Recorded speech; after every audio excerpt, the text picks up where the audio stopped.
Hi, and welcome to the next episode of the Birth Confidence Summit. I'm Charlotte Cagny from Birth Essence, supporting women to feel confident about their birth. And today we're welcoming Joy Horner. And Joy is a very experienced midwife, both on the NHS and independent, a mother herself, and an artist working with clay and pottery. So many talents, Joy. Welcome today. Thank you. Thank you. It's really great to have you on. I've seen your work for a while because one of the things you've done is teach a lot of other birth professionals about breech birth, and I was born breech, so I always found that interesting. And I know you're passionate about all kinds of birth, but I found that interesting. So I'd love to hear a bit about how you became passionate about birth and how you found the calling to be a midwife. Yeah, it's really interesting, and I don't know that I had a conscious calling. You know, you hear of midwives saying, yes, I always knew it was what I wanted to do from a child. I never had that. I had a path that I followed, and it led to midwifery, if you know what I mean. Yeah. I'm always open to where the universe is going to send me, without trying to sound too hippie. Go for it if you want to sound hippie. Just be you.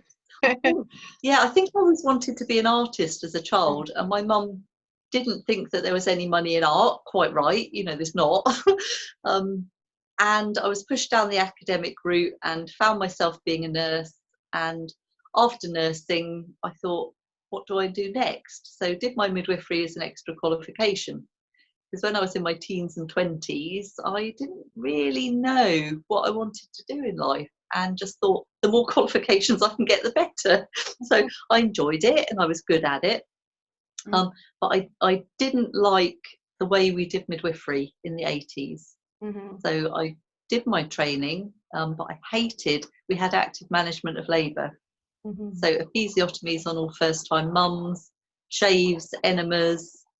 Everyone had waters broken at 3 centimetres. Everyone had a drip up, so that they had to dilate at 1 centimetre an hour. And not surprisingly, lots of mums were traumatised and lots of babies were traumatised. And I thought that was what midwifery was. So I lasted 18 months. I couldn't hack it. I thought, no, this is dreadful. I don't want to do this. And I returned to nursing for 12 years, which was great. I raised my family. I think it was probably the births of my 2 children, more than anything, that led me back to midwifery. And mainly because I had a dreadfully traumatic birth the first time.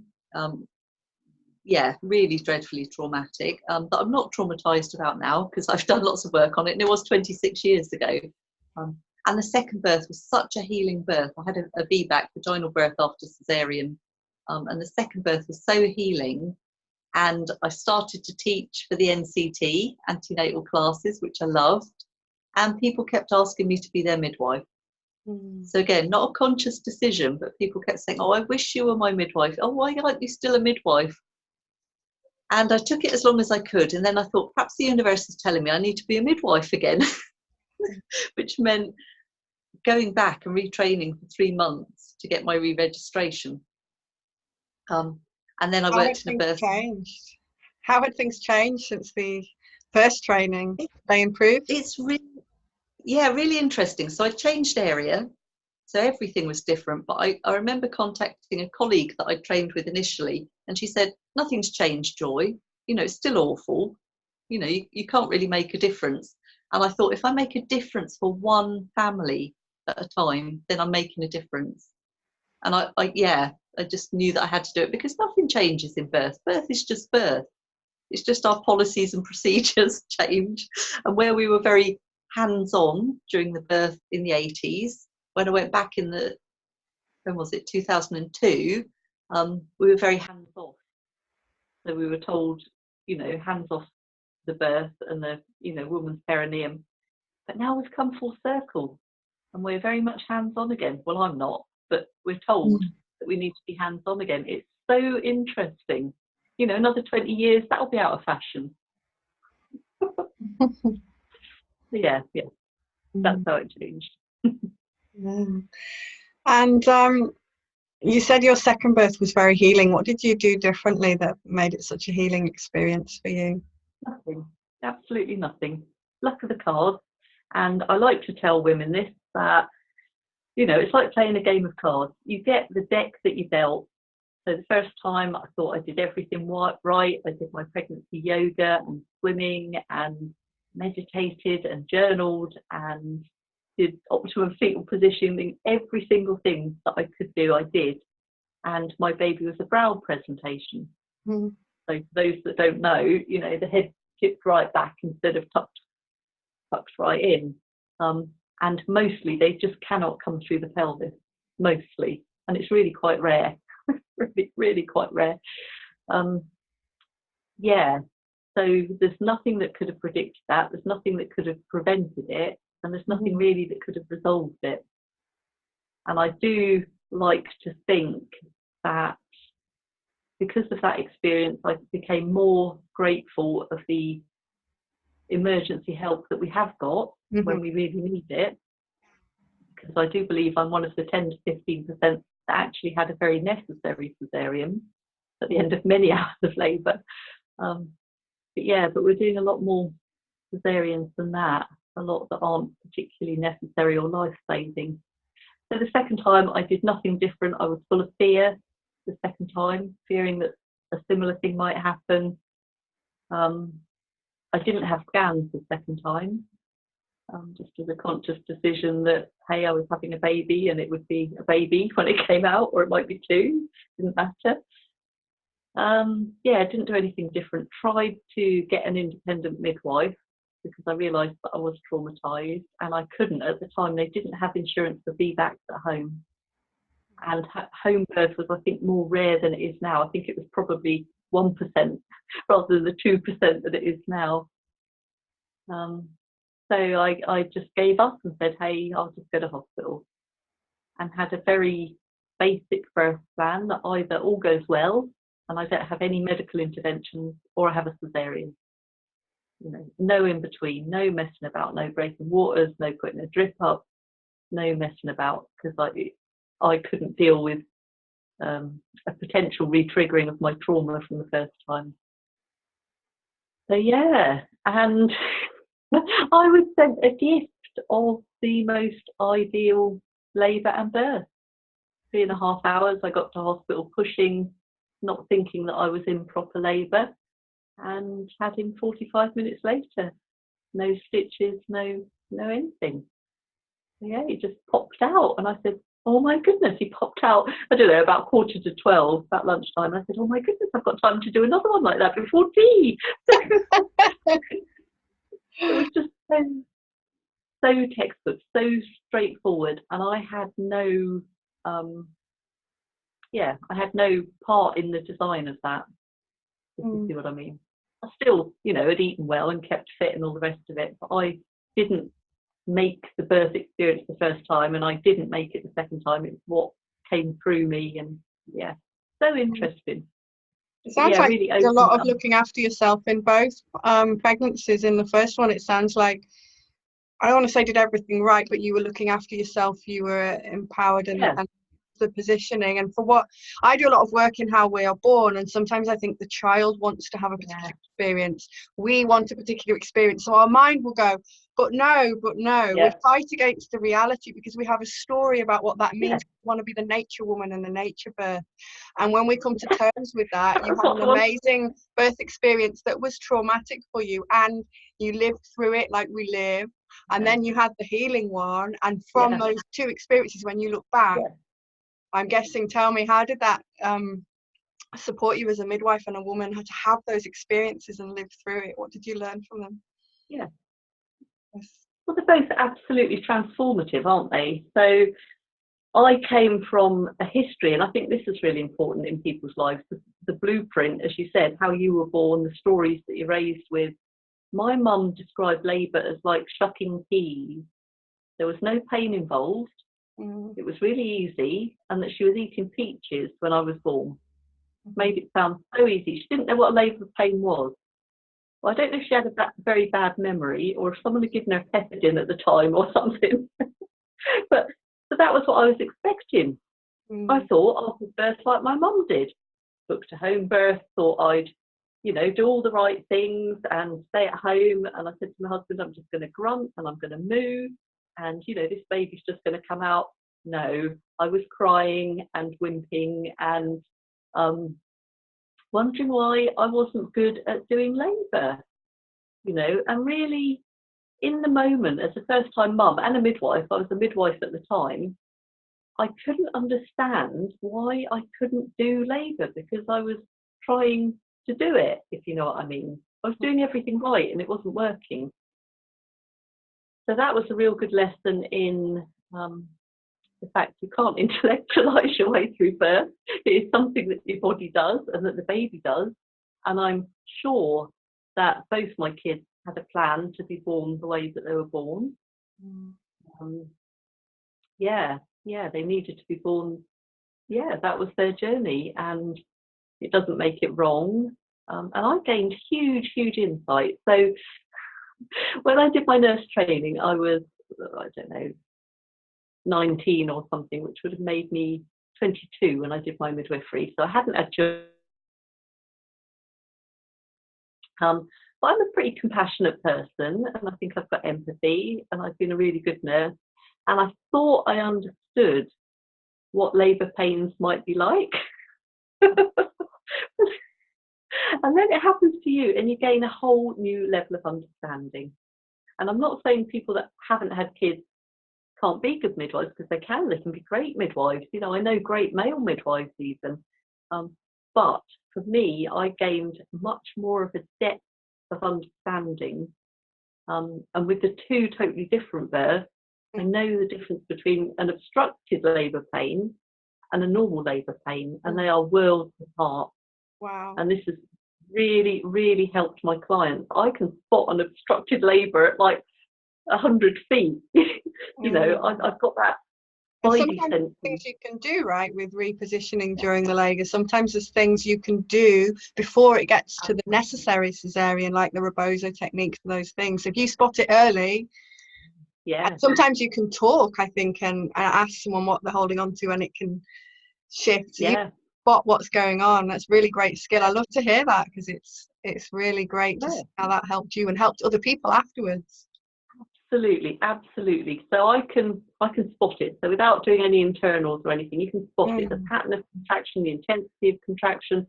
So if someone appears to be in like early labour and yet the contractions are really fierce, and they're really struggling with them, and you don't think it's some sort of mental or spiritual process that's going on, it's the first thing that pops in my mind. Why are the contractions so hard? And if I do an internal and there's sort of no progress and the contractions get even harder, I just remember that feeling in my body. And yet with my son, the contractions weren't trying to overcome an obstruction. So they weren't working doubly hard. They were just doing what they were doing, and it was an increasing pressure and intensity, but it never got to an unbearable level. And I think, I really learned that difference, and it made me a better midwife because of that. Much better. Oh, wonderful.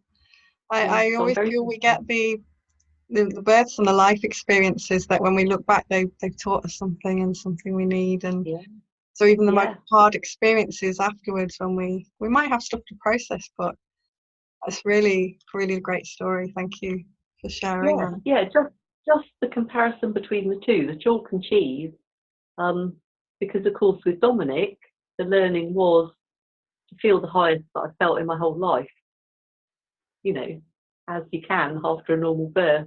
So that was the learning there. But to have the two so totally different, wonderful. I just learned so much.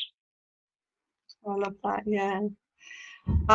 One of the things that you're known for, and I think it may have happened accidentally in some of the things I've read, in the way that you became a midwife, because everyone was telling you that you could do that, is that you're known as well for teaching about breech skills and skills that we've lost. I have an interest in that because I was born breech myself, so I've always known in my body, like you said, that breech is a variation of normal, and it has its own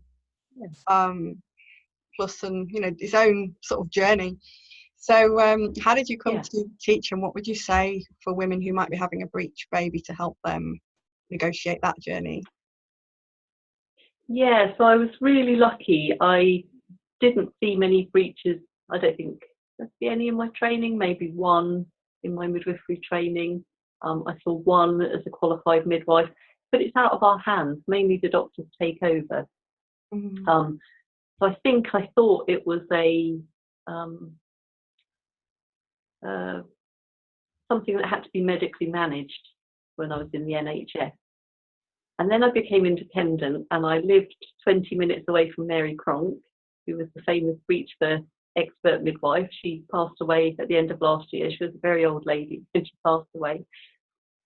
And I just contacted her when I went independent, and I said, "Hey Mary, if there's any breech babies around, I'd really like to come along with you." And I think I missed the first two that she called me for because they happened so quick.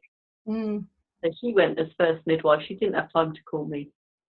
And one I remember was a really big baby, I don't know, 11-pounder or something, that was born before she even got there.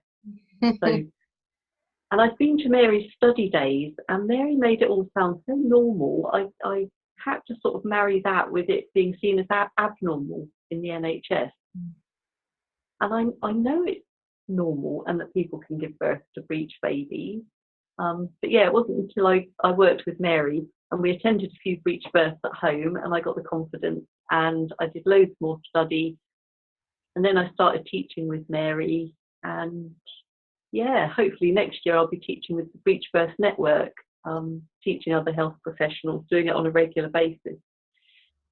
What I'd like women to know about breech birth is, it's normal, it's unusual. There are additional risk factors with breech birth. Whether you have a cesarean or whether you have a vaginal birth, there are extra risk factors to consider. And doctors and midwives aren't always good at explaining the risks of cesarean compared with the risks of vaginal breech birth. So they might tell you all the risks of vaginal breech birth in a way we don't do when we're talking about head down babies, do we? We don't say, the risks of having a head down birth are, there's risks in everything. There's risks when I walk out the door in the morning.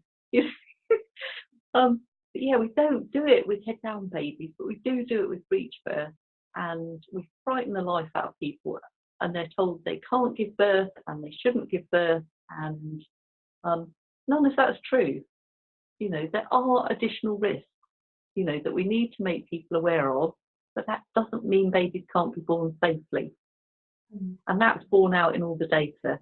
So if you have a health professional say to you, it's much more dangerous to have a vaginal breech birth than it is to have a cesarean, you can bet your bottom dollar they're not up to date on the research. Because there was a really flawed piece of research, and it's called the Hannah trial, or the term breech trial. So if any health professional mentions the Hannah trial or the term breech trial, which was a dreadful, awful, flawed piece of research, they're not up to date. I'd lose all confidence in them if they even mentioned that, unless they said, "Oh, there was this dreadful trial which looked like things were much more dangerous, but we've got more research now which shows it's not," then I'd know they were up to date. So that's what I want people to know about breech birth. They need to be in the hands of someone experienced. You don't want someone having a go. If your doctor says, "Oh, actually, we haven't seen one for years in this hospital, we haven't got anyone with real experience," they will be experienced in doing cesareans, and that might be your safest route. That will shop around, maybe. Sometimes I know women change. Definitely. I think in your heart what you want to do. What I hear a lot recently, and I like to speak about it, is women who, like you said, have had the life frightened out of them, and they're being discouraged. They want to do a breech vaginal birth, but then they're being told there's no one who's got any skills, when meaning no confidence to do it. And sometimes they've been told that when I've then talked to birth professionals in that, and I know that it's not true, that the person is from that is, it's not true. There are people with the skills. So that saddens me, that how do you get the skills back if you know, because if a midwife didn't have skills, perhaps they find some, they could learn the skills like you're going to be teaching, and you've got to start somewhere. So Yeah. if a woman really wants to have a breech birth and she's being told that, what, you know, from her care provider, what would you suggest she does if she's feeling the calling? Because, you know, you've got to choose what you want. Yeah, so they've got to have real confidence in their care provider, and I must write this down at some point actually. But lots of people contact me to ask my opinion and my advice, and I want women to have a set of questions they can ask their care provider to find what level of experience their care provider has. So I'd want to know what their level of experience is, and if they say, you know, they've been at 7 breech births or 2 breech births and the baby's just fallen out in their hands, which is the vast majority of breech births, great, but would they be able to get a baby out that's stuck? You know, I want to know that they know how to do all the manoeuvres that we need to use rarely. That would give me great confidence in them. Yeah, as well as their general ideas around breech birth and the position that the woman ought to be in. Because there was an interesting piece of research came out 2 years ago. It was only a small study, but very significant, which showed if a woman's on all fours or upright, we don't need to do half those manoeuvres that doctors do. We just don't, because gravity brings the baby out. You know, the baby does fall out. You know, someone's on all fours, whereas if they're on their back, we have to lift the baby up, strangely enough, and, you know, help the arms out. And yeah, so I'd want to know, someone knows that the all fours position is preferable if that's the position that the woman chooses. And again, I wouldn't be dictatorial, because I've known people give birth to their breech babies lying on their side, and that's been the best position for them. But I rarely encounter women ever with the baby head down or bottom down or feet down that go and lie flat on their back with their legs in the air to give birth. It's the beautiful position. It don't. just sounds so silly when you say it like that. It really sounds silly when you say with your feet in the air. Like, my kids roll around on the floor going like that. I mean, it's a very disempowering position if you've got someone leaning over you and you're lying on your back, whatever the position you're. And then there's the gravity, like you said, but it's almost scary if you're on your back and someone empowers over you like that. Like, it is, but it actually closes the pelvis, because we know, you know, the pressure's on the sacrum, so that reduces the outlet, you know, the hole the baby's coming through. And having the legs open actually brings the sit bones together, so that closes it even more. Honestly, nature's designed us well, hasn't it, to be able to get in a comfortable position and push our babies out. So yeah, I want to know that people know about the upright position, and that also that they know that breech babies, you know, this is professionals and parents, that breech babies need a bit of help to breathe after birth quite often. So maybe, you know, maybe quite a significant number compared to head down babies need just a little bit of help, a bit of extra stimulation, a little bit of air, you know, to inflate their lungs. But then they perk up. But yeah, if you're not expecting that, you know, or if your midwife's not expecting that, it could seem like an emergency situation. And it doesn't have to. You know, if we're prepared, that's how baby's going to be. Then we can just get on with it, give it a tickle, and it'll start breathing. That's lovely.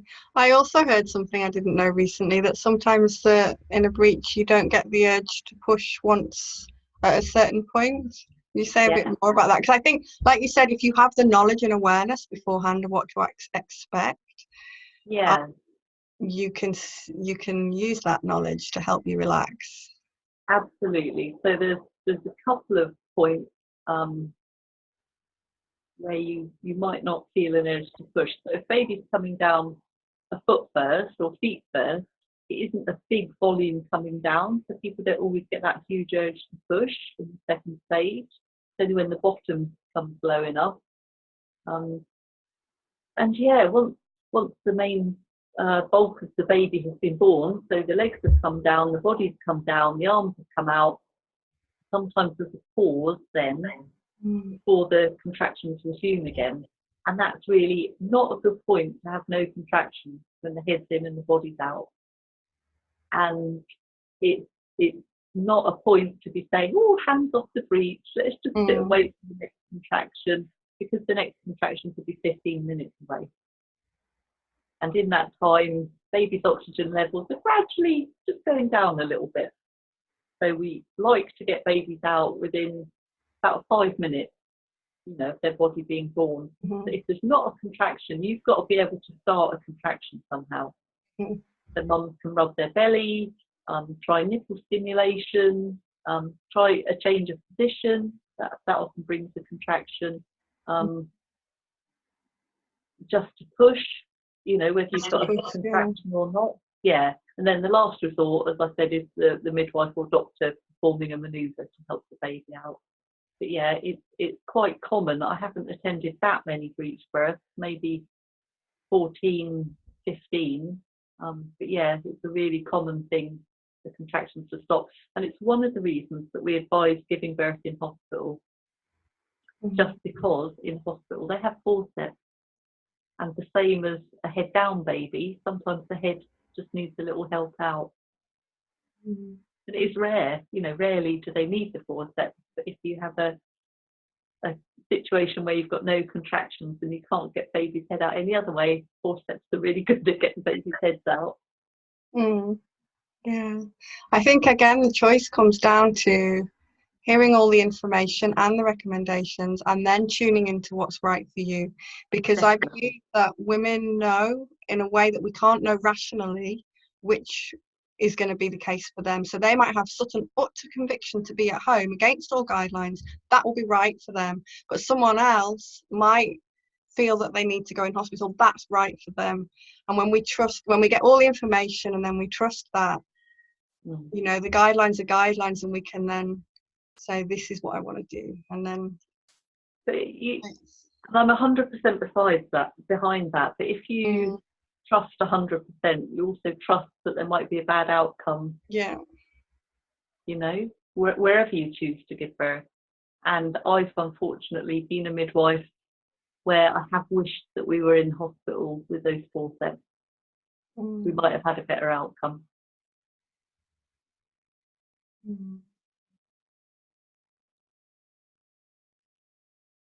I feel that when people are really in tune, we're not used to it. I feel there's two things, that sometimes that's the life path, like your first birth. You wouldn't have picked it and chosen it, and we're not comfortable with death, and we're not comfortable. And so when we're making fear-based decisions in advance and we don't know, then it's hard to make a decision. When we trust and know and trust in life, and are open to whatever comes, then we can make the decision that's right. And whatever happens, we can know that we made the right decision, whether that's home or hospital. Was the one that we were guided to. When we trust birth, we put all the people in the right place, because there is no 100% guarantee, home or hospital.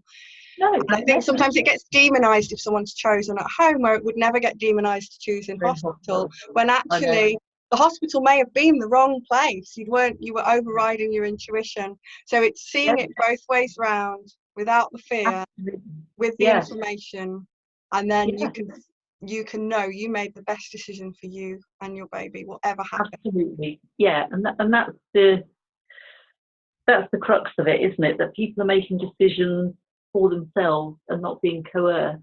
I'm a great believer in free birth.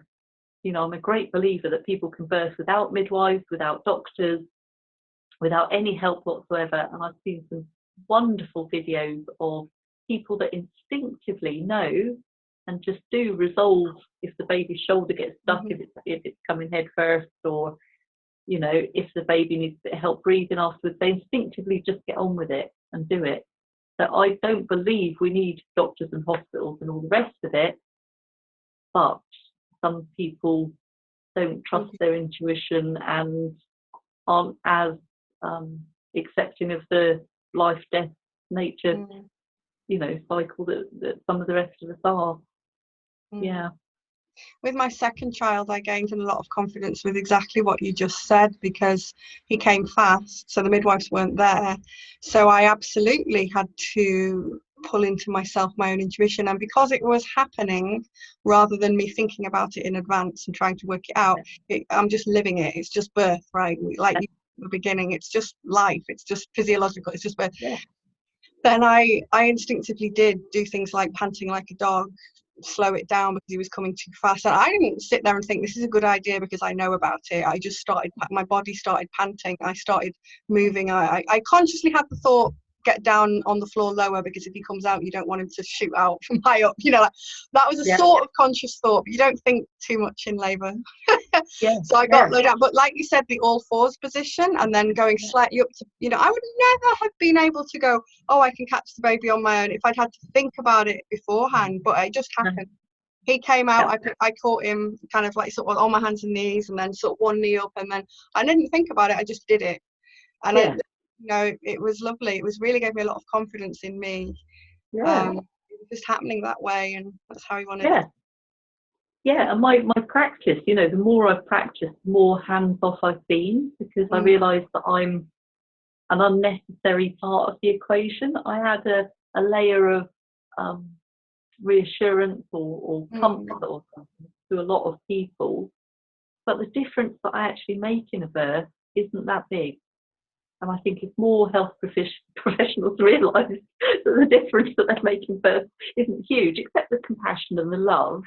I think that's really huge, though. I think that's really huge. Like, the love and compassion you bring is the huge difference. You have a block of skills that are necessary if needed, and they're rarely needed. Because you've just birthed, because you've got those skills, everyone feels safe in your presence, and you exude love. I think it's massive. And I think that because you're not interfering, you're empowering in that way. I think it's, I think, don't underestimate your presence there, because some might be doing it on their own, like you said, like free birth, but having you in that presence, it's like cheerleading. It's like, and the witness, you're like a witness, so the mother can see herself being born, like, because it'll be in your eyes, in your heart, and you're not trying to control it or take over because you're comfortable with her. And I think that's a real powerful thing for you. That's what I had with my midwife. I had an independent for my third, and even my husband, like, that's what I felt with him there. Just somewhere over there in the room, I could feel him. You're very sensitive.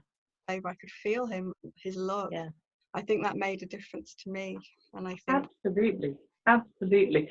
But I really, really want women to know that what we do at birth physically, you know, and to help babies or to help mothers is very little. And I think, unfortunately, sometimes midwives and doctors can think that they're too important, and that we actually have a huge influence on what happens in birth, you know, the outcome.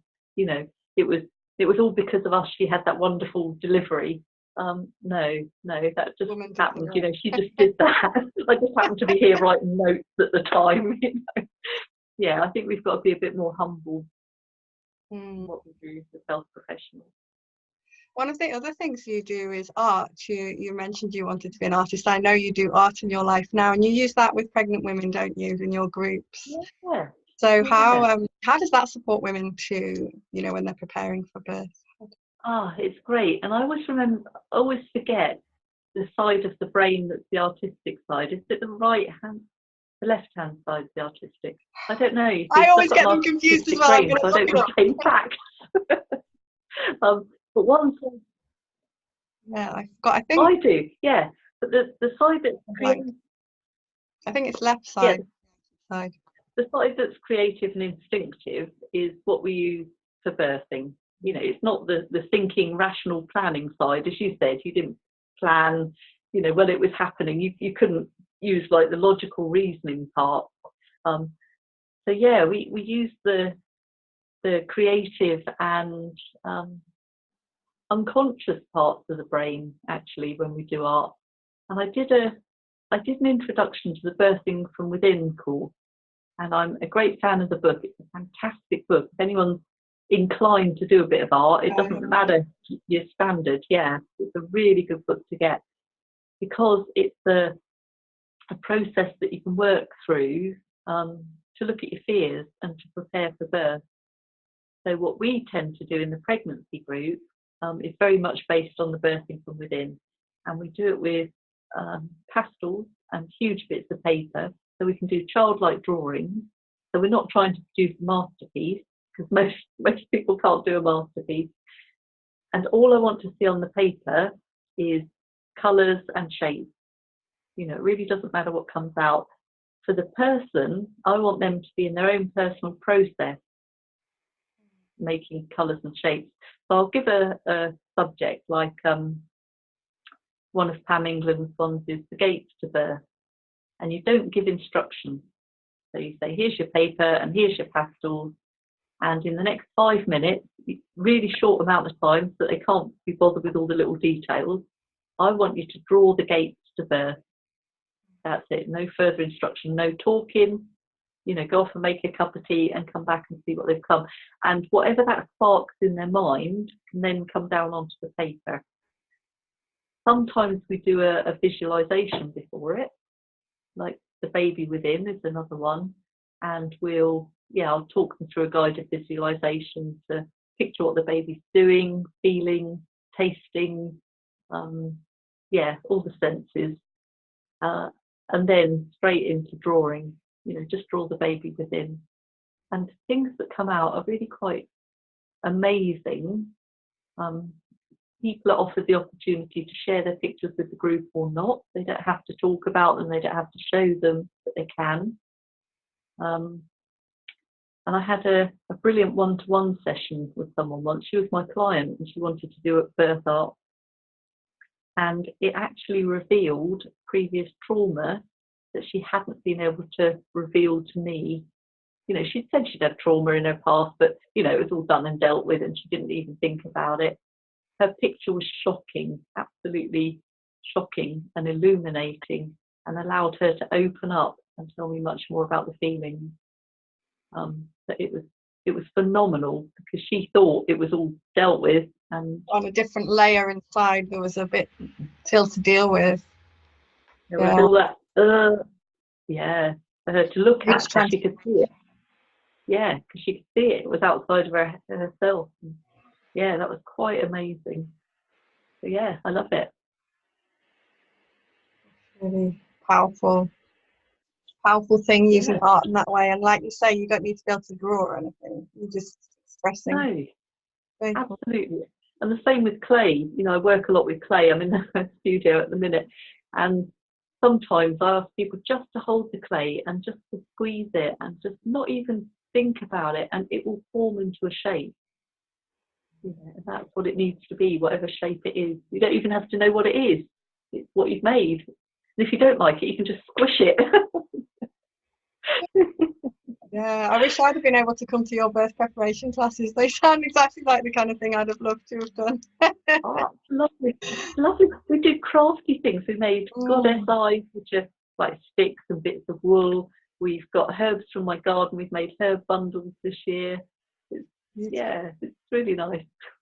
I hope it's giving some women listening some ideas of things they can do, either with a group of friends if there's no group, or by themselves. You know, we can support each other to do this.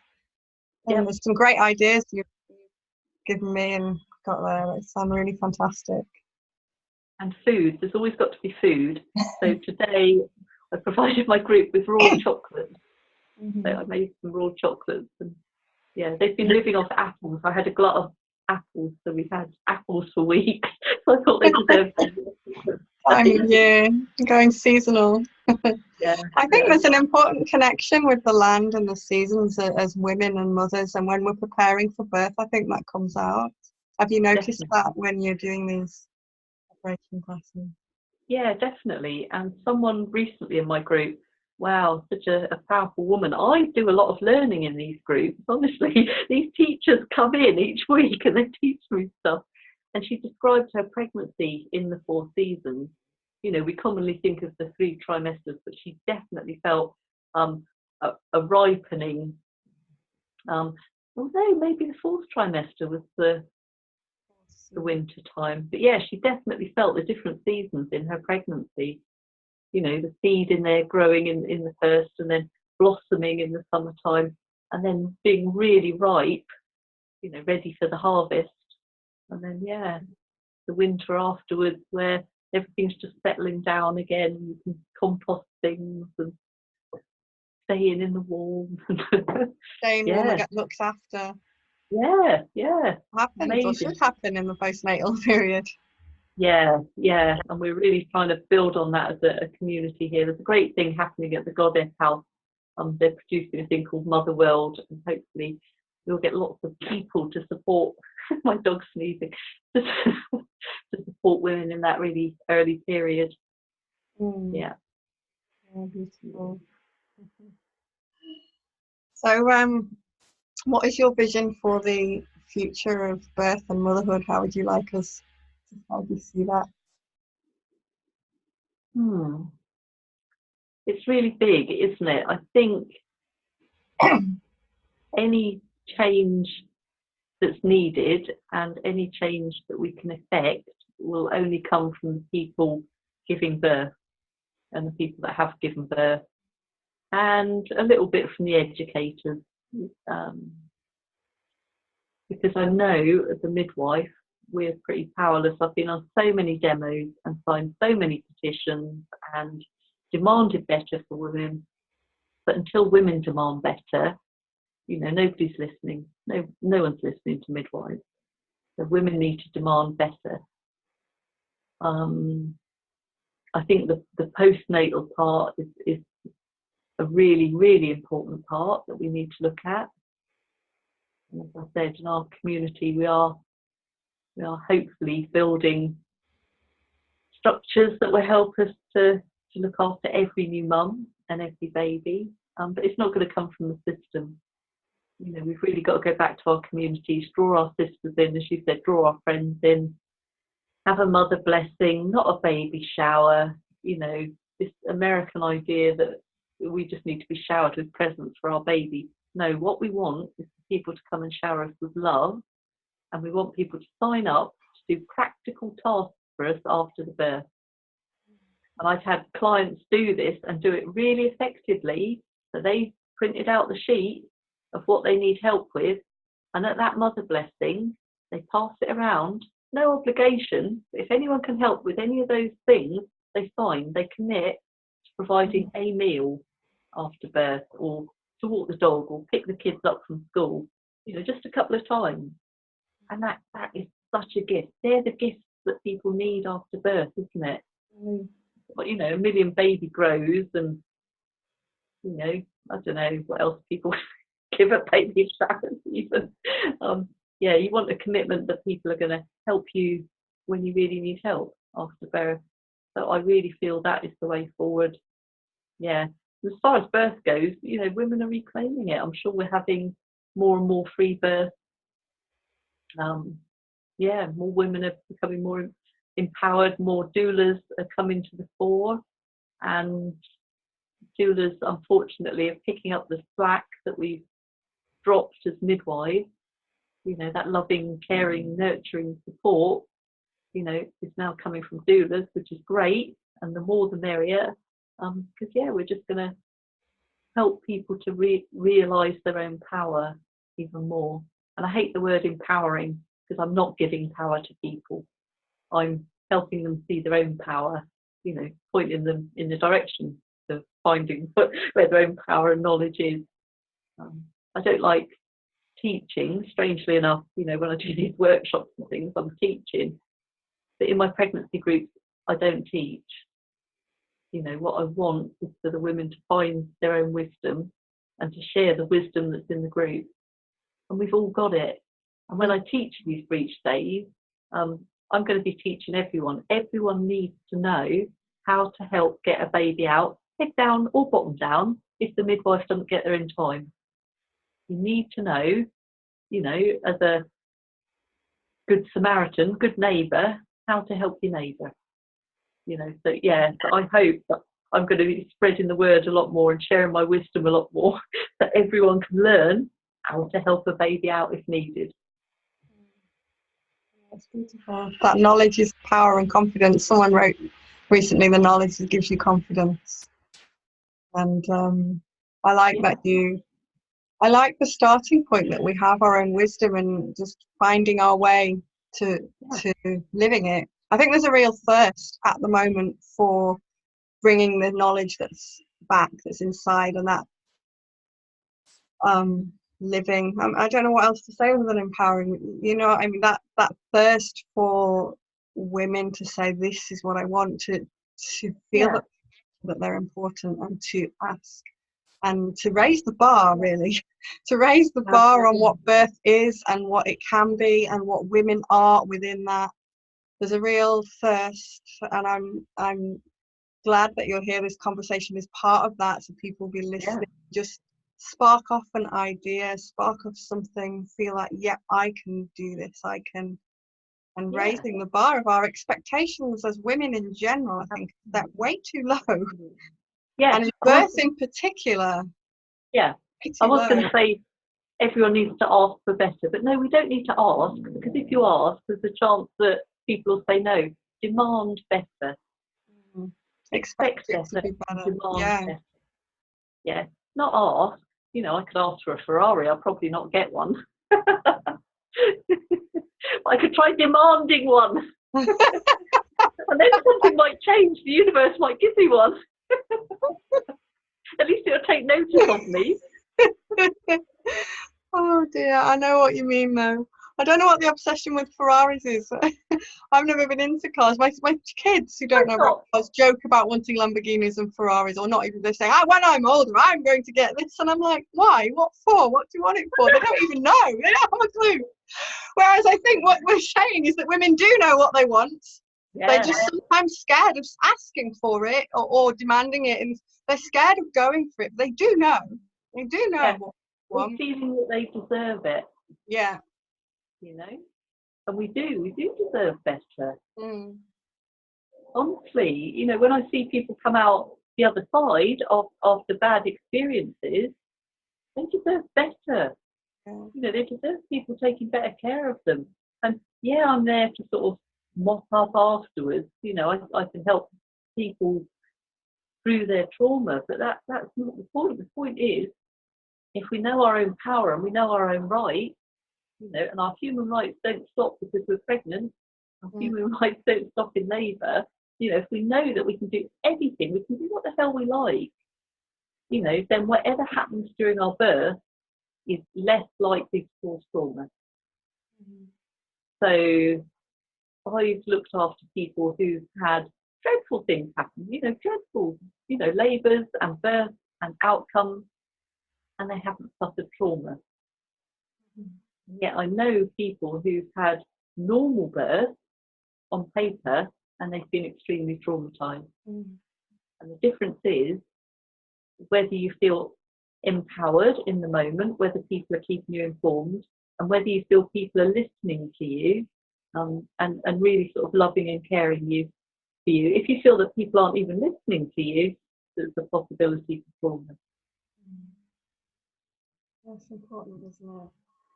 So if there was one thing you would like women to take away from the interview that would really support her to feel confident, what would you like women to remember? Sorry, the rain's getting a bit loud. If there was one thing, if there was one thing that you would like women to take away that would support them to feel confident, what would you like her to remember from you? I think it's the human rights issue. You know, your human rights don't stop in labour and birth. No one can do anything without your consent. You can do what the hell you like. Your body was designed for this. We're the product of thousands and thousands of years of women giving birth successfully. It's only in the recent generations have we gone to hospitals. When I was born, a majority of people were born at home in the 60s. You know, it really wasn't that long ago. We don't need all the interference. We don't need all the interventions. Because we've got it. We're the product of all these women that have been able to give birth throughout the centuries. That's in our genetics. We've still got that. You know, that hasn't changed. We haven't evolved, you know, to become people that can't give birth. You know, vast majority of people can give birth successfully and have happy, healthy outcomes without even seeing a doctor or a midwife. Yeah, that's my take home. You've got it. Yeah. Beautiful. I love that to end on. That's really great. Thank you so much for that. And Thank thank you for all your sharing your wisdom and your enthusiasm today. It's been a really great conversation. Yeah, no, I've really enjoyed it. Thank you. Yeah, thank you.